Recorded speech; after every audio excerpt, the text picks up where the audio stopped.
Bonsoir à tous et bienvenue à cette nouvelle édition du JT d'ICI TV. Au programme ce soir, Paul Dijoux à contre-courant concernant le Tour de France. Le maire des Ors était notre invité ce midi sur l'antenne de d'ICI Radio. Il a expliqué que le Tour pour le département était avant tout une animation et pas forcément une promotion, alors que le tracé officiel du Tour 2014 doit être dévoilé demain à Paris. Discussion, budget et passe d'armes, c'était le programme de la séance plénière du Conseil général des Hautes-Alpes. Aujourd'hui, nous étions sur place, compte rendu au cours de cette édition. Et puis zoom en fin de journal sur une transhumance qui a eu lieu il y a quelques jours. Quelques éleveurs ont invité Olivier Milleville à filmer les génisses qui ont descendu de Furfande. Les plus belles images en fin de journal.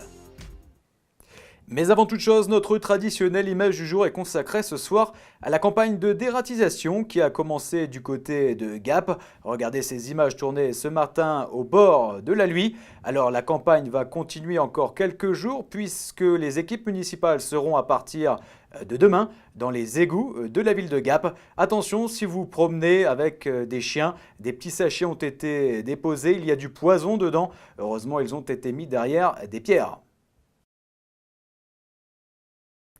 Le Tour de France ne ravit pas tout le monde, à l'image de certains élus comme Paul Dijoux, le maire de la commune des Ors. Il était notre invité ce midi sur l'antenne de d'ICI Radio. Pour lui, ça coûte beaucoup d'argent pour pas grand-chose. Selon Paul Dijoux, les commentateurs ont tendance à favoriser la course et pas forcément les paysages.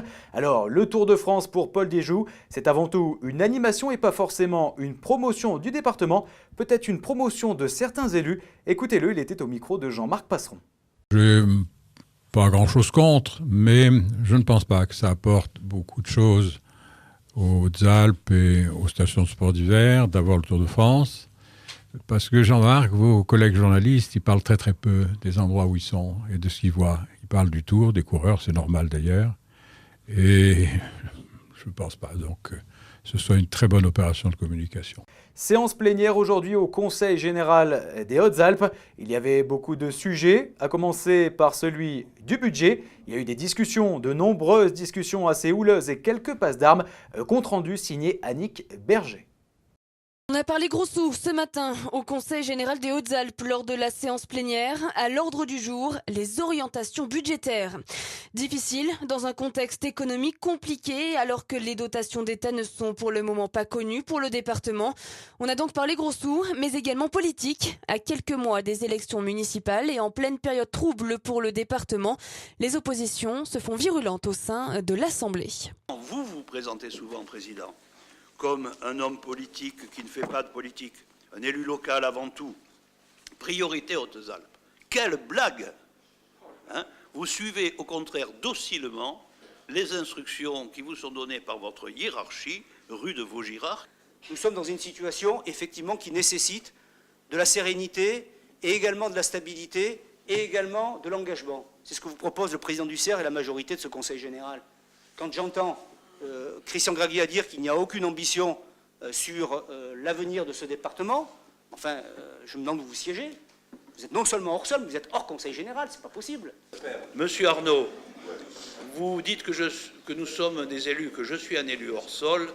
Vous l'êtes d'autant plus qu'on a entendu dans cet hémicycle une intervention qui pourrait très bien se situer dans un débat pour les prochaines élections législatives.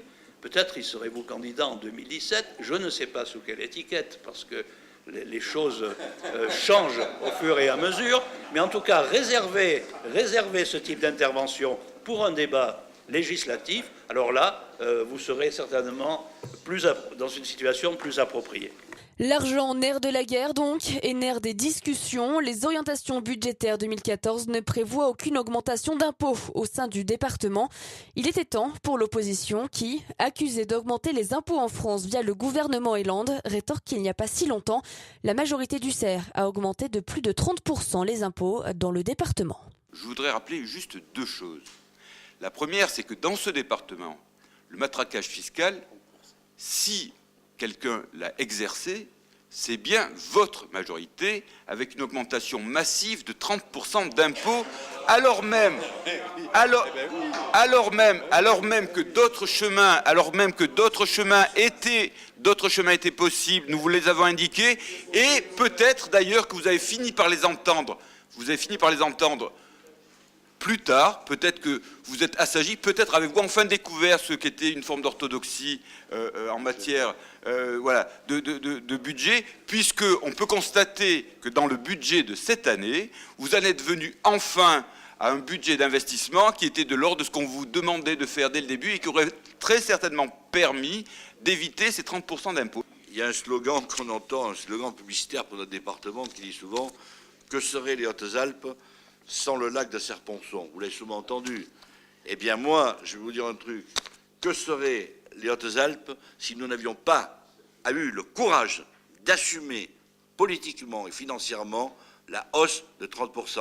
Aujourd'hui, nous serions très mal et aujourd'hui, nous ne serions même plus ici à discuter de nos capacités d'autofinancement. Nous n'en aurions plus du tout. Alors oui, nous avons pris cette décision, nous l'assumons totalement. Le budget prévisionnel, lui, sera présenté en décembre au sein de l'Assemblée départementale avec un taux d'autofinancement notamment pour le département de 19,1 millions d'euros. Et à 3 mois d'élections municipales importantes, les questions politiques pourraient bien être plus vives que jamais. Les agriculteurs disent non à l'écotaxe. Cette taxe vise à pénaliser les pollueurs de la route. Les premiers touchés seront bien évidemment les poids lourds. Colère du monde agricole qui explique que les importations seront favorisées au détriment d'une production locale. Alors partout en France, les bornes ont été mises hors service à l'image de celles, regardez, du côté de la Sols qui ont été masquées hier soir par la FDSEA. Hier, c'était la Saint-Luc du côté de Guillestre. Nous étions sur place. C'est l'une des plus grandes foires automnales des Alpes du Sud. Jean-Marc Passeron nous fait vivre l'événement de l'intérieur. Reportage.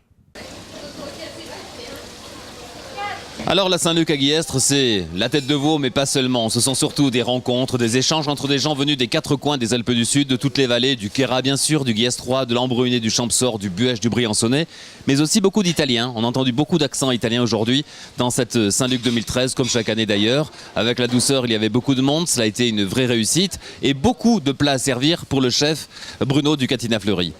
Bruno, un coup de feu de combien sur l'échelle de Richter? 4, 5, allez. C'est le début. Non, belle journée, il fait beau. J'ai pas eu le temps d'aller à la foire encore. En tout cas, la tradition a été respectée. Beaucoup de monde, des bestiaux, pas beaucoup, beaucoup de forains évidemment, et de la bonne humeur sur cette foire de la Saint-Luc 2013.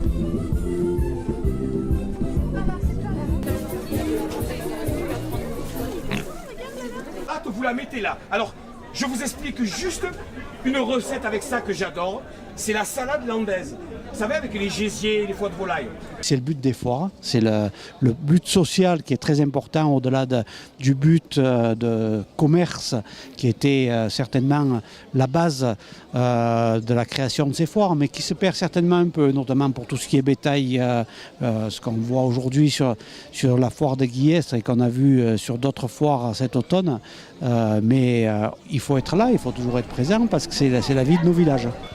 À nouveau un succès donc pour la foire de la Saint-Luc à Guillestre, comme chaque année où l'on est venu des 4 coins de la région. C'est l'endroit où les montagnes se rencontrent et on vous invite d'ores et déjà pour les semaines qui viennent à retrouver une soirée spéciale sur ce qui sera votre chaîne de télévision, la télévision des Hautes-Alpes et de l'Ubaye. DC TV consacrera une soirée entière aux foires de la région qui font véritablement partie de notre région et de notre identité. Elles se font rares sur les ondes et pourtant elles étaient réunies ensemble sur l'antenne de DC Radio. Ce midi, les associations juives et musulmanes de Gap sont venues échanger sur de nombreux sujets. La circoncision, l'abattage rituel, l'entente entre les différentes associations religieuses au sein des Hautes-Alpes et puis les lieux de culte. On a appris quelques infos assez intéressantes comme les juifs qui veulent à toute fin avoir leur propre synagogue à Gap. Les musulmans, eux, n'ont pas ce problème puisqu'ils ont déjà leur mosquée, mais maintenant ils cherchent un imam. Écoutez dans l'ordre Grégory Lichman et Rachid Negaz. Nous avons besoin d'un lieu de culte digne de ce nom, qui réponde aux normes d'accueil, de sécurité, de décence. Voilà. Essayer de faire en sorte aussi d'avoir un imam officielle. Ouais. Officielle, parce que c'est vrai que pour l'instant, c'est pendant le Ramadan, on fait venir un imam qui a étudié vraiment la religion et qui vient nous faire les prêches et les prières du soir. Maintenant, dans l'année, c'est plutôt des personnes qui sont de Gap, qui connaissent plus ou moins la religion, qui connaissent la langue arabe, mais qui n'ont pas été formés pour ça. Donc nous, notre objectif, c'est déjà de faire venir un imam et donc le financer. Donc ça, c'est un souci. Donc pour l'instant, on essaie de travailler là-dessus. Allez, direction Arvieux maintenant pour clore cette édition. Il y avait une transhumance il y a quelques jours. Les génisses sont descendus de Furfande. Olivier Milleville était sur place. Magnifique reportage. 9h, à la sortie d'Arvieux, une dizaine d'agriculteurs m'ont donné rendez-vous pour les suivre lors d'une transhumance. Au centre des discussions, une légère inquiétude par rapport à la météo. On va voir aujourd'hui la situation qui s'améliore. Ouais, que ça sera un peu plus sec, quoi. Oui. Mais peu importe, il faut aller chercher les vaches. Elles sont 170 au total, à 2500 mètres d'altitude. Nous prenons les véhicules pour monter le col de Furfande. C'est une caméra ça. Tout à l'heure c'était juste pour savoir un peu où étaient les animaux. Donc moi j'ai fait un repérage hier, je suis monté voir exprès pour voir un peu où étaient les animaux parce que suivant où sont les vaches, les génisses qui nous restent là-haut, si elles sont sur le bas de l'alpage, ça change carrément la donnée le temps qu'on va passer à redescendre les bêtes. À 400 mètres du sommet, on s'arrête, on va faire le reste à pied. Un bon éleveur, il a toujours son bâton, ses chiens, un couteau dans la poche. Les premières neiges sont apparues, on se dirige vers le refuge de Furfande, l'alpage où devraient être les vaches.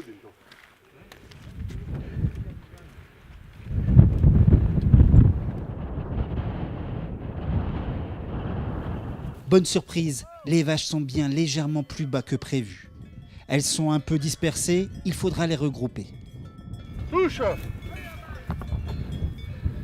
Alors Michel, ça fait quoi de revoir ces vaches un peu? Ah ben c'est bien, hein. Mais on a eu un problème hier qu'il y a eu la tempête. Ça les a fait descendre, autrement elles étaient toutes ramassées. C'est double travail aujourd'hui. Aujourd'hui c'est double travail. Alors qu'est-ce que tu fais là Michel? Eh ben, on les rassemble pour les amener au refuge et les monter au col. Hey, tiens. La chance aujourd'hui, c'est qu'il n'y a pas de neige, mais quand il y a de la neige, c'est l'inconvénient de la montagne ici. Les autres alpages, ils attaquent en haut, ils redescendent, mais nous, on a fini par en bas, ce qui est logique. Et pour redescendre au village, on est obligé de repasser au col qui est à 2005. Une fois que c'est rassemblé, ça ira mieux là.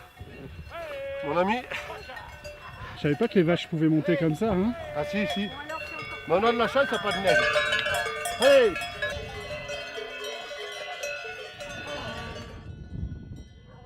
Ces vaches ont passé 4 mois en alpage. Olivier Bécard en avait la responsabilité.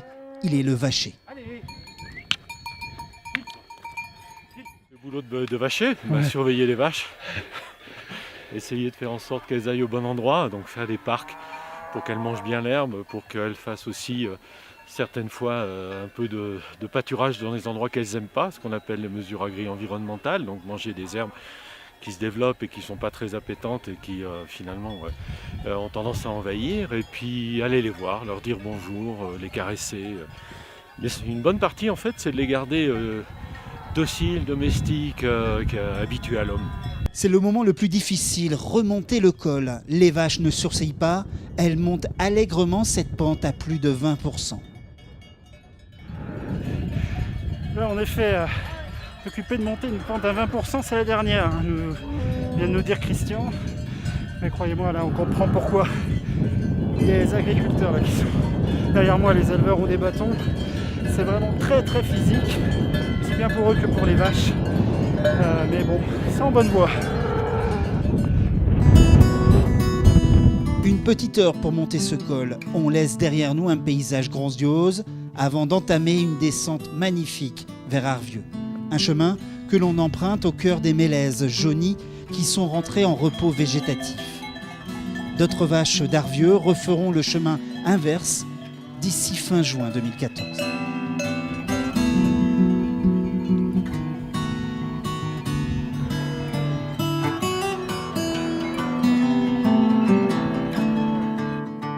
Encore une très belle tradition des Alpes du Sud pour terminer cette édition. L'actualité d'ici continue sur d'ici.fm et sur d'ici Télé. Excellente soirée en notre compagnie.